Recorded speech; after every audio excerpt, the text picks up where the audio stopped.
لاباس عليكم؟ كنتمنى تكونوا بخير في احسن الاحوال. نتوما كتشوفوا هذا الفيديو جديد. لقيتوني يلاه فقت ودابا غادي نمشي نوجد الفطور، وعندي بزاف ديال الحاجات خصني يتعملوا هذا النهار ان شاء الله، فكلهم غادي نعملهم معكم ان شاء الله، وخليكم مع الفيديو. غادي نصايب اومليت بالخضره. عندي هنا الخضره اللي كنت قطعتها وكانت عندي في المجمد. هنا فلفل بالالوان، هنا صفار وحمار وخضر، وهنا سبانخ. كنحطهم في المجمد صحاحين، ولكن ملي كيتجمدوا كيولي سهل انك غير تكسهم كيتهرسوا هكذا.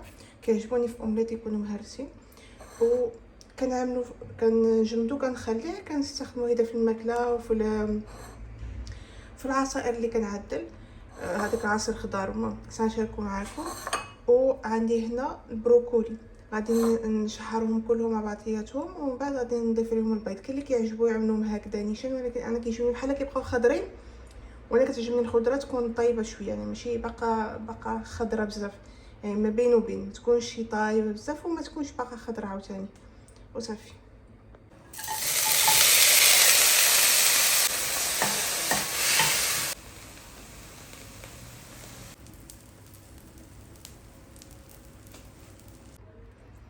اليوم شهيت ماتشا، وانا في العاده كنصايبها بالحليب ديال اللوز، ولكن الحليب ديال اللوز اغلبيه ديالهم حاليا مقاطعه، باقا ما جبرتش شي حاجه بديله، فغادي نصايبها بالحليب هذا. وغادي نضيف لها الفاني، وغادي نعمل شويه ديال الكريمه ديال الحلويات، كتعطي مذاق مزيون، وكتعطي حتى كتخلي الحليب يولي بحال شويه ثقيل، كيجي مزيون مع الماتش. صراحه اول مره نجربها بهذه الطريقه، لان انا كنعمل هاد المكونات، ولكن ما عمري ما جربتها بالحليب عادي، وانا اصلا ما كيناسبنيش الحليب العادي، ولكن ما عندي ما نعمل، باقا ما جبرتش شي حاجه بديله البرو اللي كنت كناخذ، لان هذاك ديال الشركه ديال دانون حتى هو مقاطع.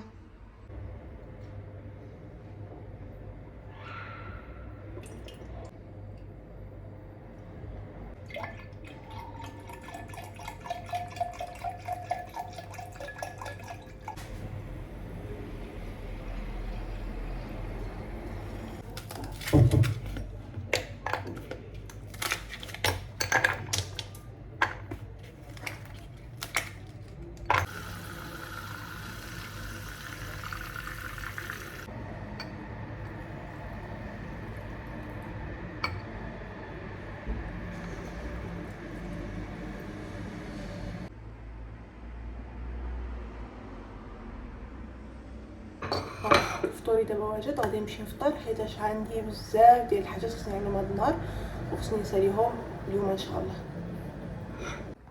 اول حاجه عندي هذا النهار هما هاد القريعات ديال العطريه، ما خصنيش نزيد نشوفهم محطوطين هنايا، صافي خصني نعمرهم بالعطريه. ممكن ثلاث لي غسلتهم وخليتهم كيقطروا، وجبت العطريه ودابا خصني نعمرهم ونحطهم في بلاصتهم باش يبقى لي البلاصه خاويه. كنحمل شي حاجه تبقى هنا من غير داكشي اللي انا حاطه ديكور، كنحمل حتى شي حاجه الا لاحظتوا حتى الشبكه ديال القشور ما عنديش، كنكره الشبكه ديال القشور، حرفيا كنكرههم. بالنسبه لي هما اول سبب في الروينه ديال اللي كتكون عندنا في الكوزينه. حيد الشبكه ديال القشور، غسل القشور في وقتهم فاش يتوسخوا، ما عمرهم يترول لك الكوزينه.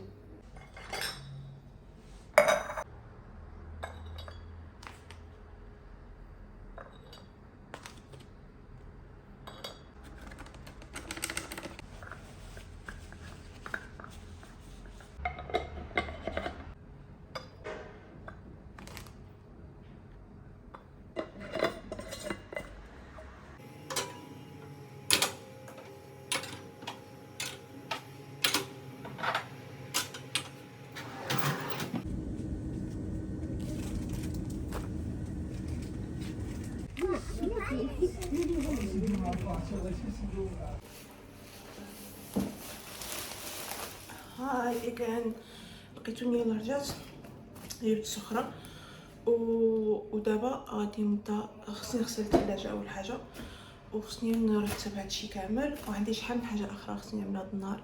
المهم النهار ديال التنظيف والترتيب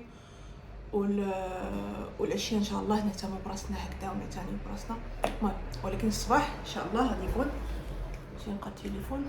الصباح اللي هو دابا غادي يكون ديال نقادو الدار، خاصه الكوزينه.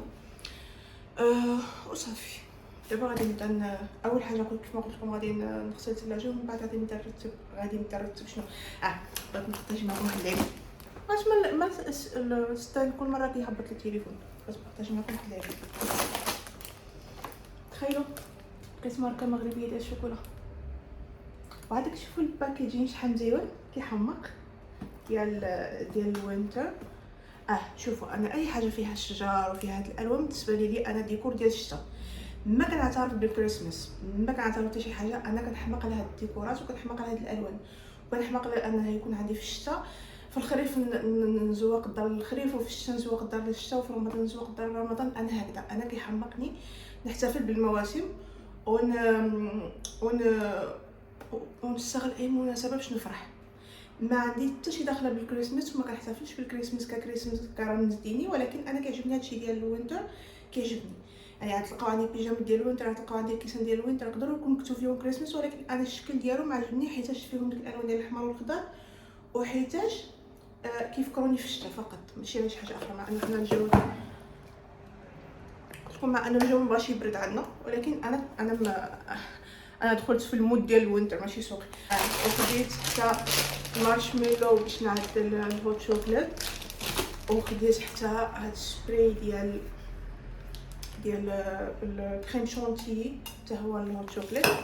عندي الكاكاو، خديت هذا مع اني انا ما كناكلش الشوكولا، ولكن بغيت نعدل به واحد لاوسيت وخديته. شنو اخر خديت فروماج العشيه باغا نعدل بيتزا. خديت هذا اللي هو موتزاريلا بالمذاق ديال الايدام، وخديت حتى ايدام. خديت هاد الكراكرز يمكن يجيو عندي بداية السيمانه اللي جايه ان شاء الله. وبغيت نعدل تشيز بورد فرقتهم في ديما خديتهم. كيعجبني هذا. انا كنت كناخذ واحد الماركه واحده اخرى، ولكن طلعت ديال فرنسا حتى هي داخله في المقاطعه. لقيت هذا في بيم قلت نجرب، والتونه وصافي. خديت الخضره، وكيف ما قلت لكم دابا ندوز نغسل الثلاجه ونرجع لكم من بعد. خرجت كلشي من الثلاجه، خليت هذاك الشيء اللي ضروري يبقى فيها، حيت تما فخوماجات وداك الشيء اللي ما خصوش يخرج، الماكله مثلا، ورشيتها كلها بهذا الخل ديال التنظيف. ودابا غادي نمشي حيت حتى تيست خابيتور ديال الماء غادي نغسلو، ونمشي نغسل حتى هنا ونرد كلشي في بلاصتو.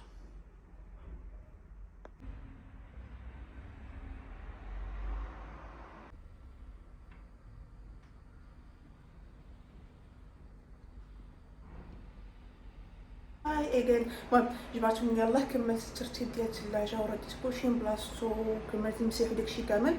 ودابا غادي نعجن العجينه ديال البيتزا، حيتاش كتبغي تبقى ترتاح. غادي نعجنها ونخليها ترتاح واحد ساعه جوج ساعات. المهم بعد مرات الصراحه كنعجنها بالليل وكنخليها ترتاح في الثلاجه. العجينه ديال البيتزا كل ما خليتوها كترتاح كل ما كتجي مزيونه اكثر. المهم غادي نعجنها دابا وغادي نوريكم حتى المقادير ديالها. انا كنعدل اسهل عجينه ديال البيتزا بلا حليب بلا حتى شي حاجه. بالنسبه للعجينه ديال البيتزا عملت 250 ملل ديال الماء دافي، وضفت له 2 معالق كبارين ديال السكر، 2 معالق صغارين ديال الخميره ديال الخبز، وغادي نضيف معلقه كبيره ديال زيت الزيتون. نخلط كلشي ونخلي حتى تتفاعل الخميره. من بعد غادي نضيف الملح وغادي نبدا نضيف الدقيق بالتدريج. بالنسبه للدقيق انا عملت 3 ديال الاكواب ديال الدقيق، بديت كنضيف الدقيق بالتدريج. المهم بديت كنضيف الدقيق في الاول كنت كنخلط بالفوي، ولكن من بعد غادي تجمع لي الدقيق غادي يولي بحال العجينه ديال الكيك. ديك الساعه غادي نبدا نعجنو بيدي. عجنته تقريبا واحد 3 ديال الدقائق، ومن بعد جمعت العجين وغطيته وخليته كيخمر. بالنسبه للتخمير ديال العجين ديال البيتزا كل ما خليتوها كتخمر اكثر كتجي مزيونه اكثر وكتجي مهويه من الداخل، كيجيو فيها الفراغات من الداخل. فانا خليتها تقريبا واحد 3 ساعات، على كل ساعه تقريبا كنحيد من الهواء وكنرجع نجمعها ونخليها عاوتاني تخمر. وممكن انكم بحال قلت لكم انكم تخليوها مثلا ليله كامله في الثلاجه، او لا تعملوها هكذا يعني على اتساع، وكتبقاو كل شويه تحيدوا من الهواء وترجعوا تجمعوها. كتجي هكذا رائعه وكتجي مهويه من الداخل وفي هذيك الفراغات، وكتجي بحال العجينه ديال البيتزا ديال المطاعم. قطعت البصله، قطعت الفرماج بهذا الشكل، عملت هاد النجيمات ديال الثلج. شوفوا معايا شحال كيوت، سو كيوت. وقطعت هادو باش غتجي ديسمبر. ودابا العجينه ديال البيتزا ترى شوف تبارك الله شحال تنفخت. شفتوا الفقاعات هكذا باش كتعرفوا العجينه تخمرت مزيان. العجينه ديال البيتزا خصها تكون عامره فقاعات.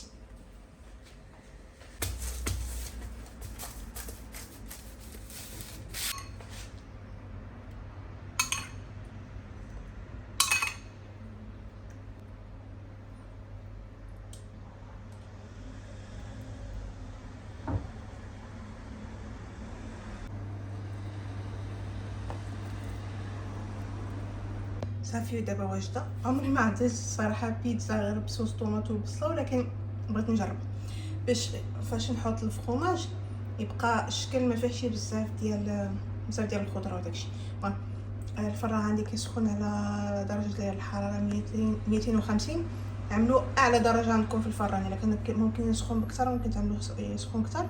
خص يكون الفران سخون مزيان باش دغيا ما كطيب البيتزا وما كتنشفش وما كتقصحش من كتدخلوها الفران.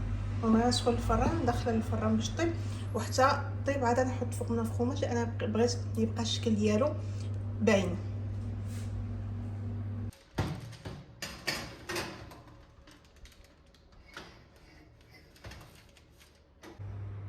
ترى شوفوا معايا الجمال، شوفوا معايا الحلاوه.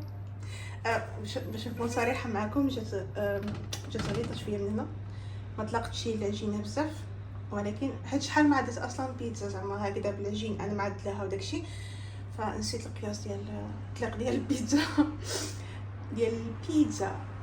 قلت بحال هذاك اللي اواكلك بيتزا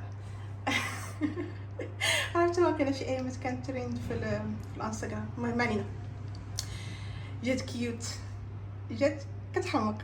لايك شوفوا النجيمه ديال الثلج. ناضي صلاه ونتعشى. ياي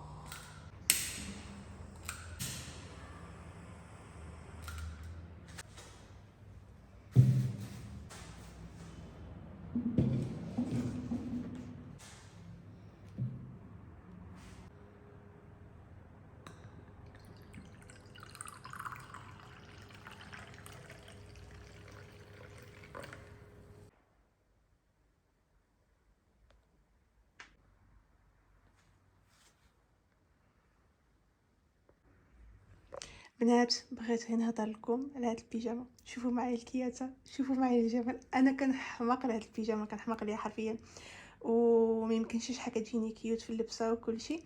المهم البيجامه من الماركه ديال اختي فاطمه ديزاين.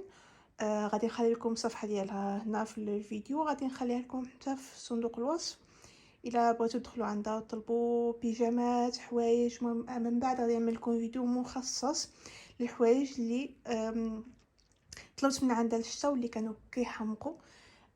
يمكن يكون الفيديو اللي مور هذا ولا اللي موراه ما عرفاش امتى، ولكن ان شاء الله الا بغيتو نعمل لكم فيديو خاص نهضر لكم فيه على الحوايج اللي عندها في الكوليكسيون ديال الشتا. شي حاجه اللي طوب وكتحمق والكاليتي كتحمق، يعني ماشي حتى اختي غادي نشكرها، ولكن غير شوفوا معايا الخياطه ديال البيجامه كيفاش فنه والتابوح الكاليتي ديالو كتحمق. وهادو حتى هما فنين. المهم بيجامه فنه كنحماق عليها انا، وما يمكنش شحال كتجيني غزاله في اللبسه.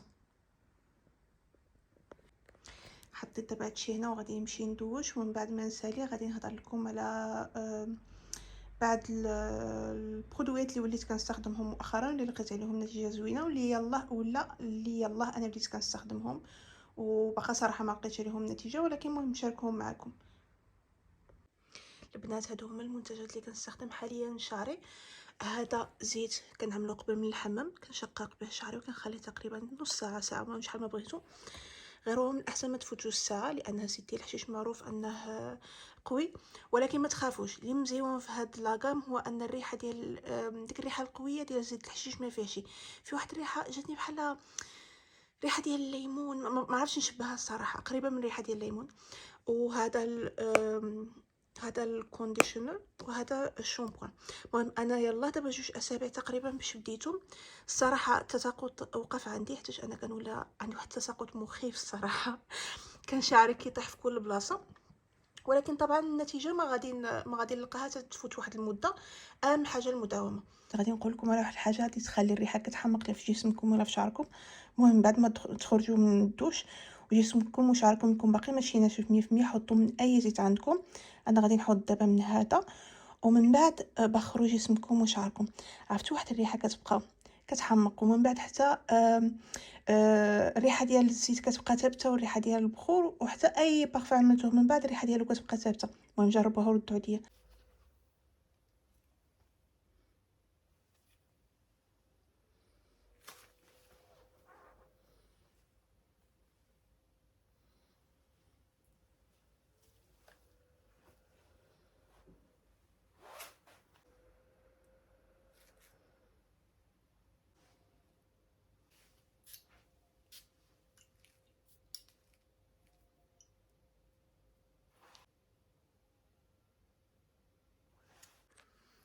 عرفتوا احسن شعور في الدنيا بالنسبه لي هو من بعد الدوش والعنايه وتلبس بيجامه زوينه هكذا. داك الشعور الزوين اللي كتحسو من بعد، يا سلام. انا ديما هادي عندي قاعده، كنحس مزاجي المود ما هواش مزاج ما هواش كنوض كامل حياة استنفار. يلا بسم الله. كنعاود المزاج بهاد الامور. الحمد لله اللي خلقنا بنات كيفرحونا حاجات بسيطه، كيفرحونا الحاجات الكيوت بحال البيجامه كيوت ديالي. المهم غادي نمشي نعدل التيزان ونشربو ونعس ان شاء الله.